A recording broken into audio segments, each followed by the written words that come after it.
ស្លាប់បកាបលាឈាមអង្គុយតែងកាប់ចុងបីក៏ហមឆ្អើចាយចេញជាសំនៀងឯគាត់ទៅរួចស្រួលមិនចាំបាច់ឲ្យគេបបួលរស់នៅឲ្យត្រឹមត្រូវងាប់ទៅឋានសួគ៌អាចទទួលរស់នៅឲ្យមានរបៀបកុំអាចតែមានមាត់ឲ្យពោលតាពាកចោលមកសៀតឯព្រោះក៏រមងាយឬទៀមទានៅភាពល្បីឯស្អីក៏អាចធ្វើទោះគេជេរមកផែនដីប្រាក់ចាធវិន័យស្ដីដូចក្រាន់បើនិយាយពីសម្ដីថ្នាក់បណ្ឌិតសុំតសើតែចរិតពិតដូចក្តិតគេចាំឆ្អើឬវាអត់សម្លាច់គឺវាក្បាលសាច់មិនចេញឆ្លងក្នុងសង្គមចិត្តនេះសែនចម្រិញតើពេលណាទៅបាត់រំទះបាញ់ទុកឲ្យរស់ក៏មិនចំណេញបាំងថ្ងៃរមើលមិនច្បាស់នៅគ្មានរាស្មីលើកដៃបាំងថ្ងៃតែចាំងភ្នែកពីច័ន្ទធ្លាក់លើដី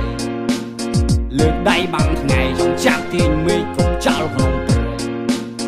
លើកដៃបាំងថ្ងៃសុកដៃអាមេពណ៌ធ្ងន់ផែនដី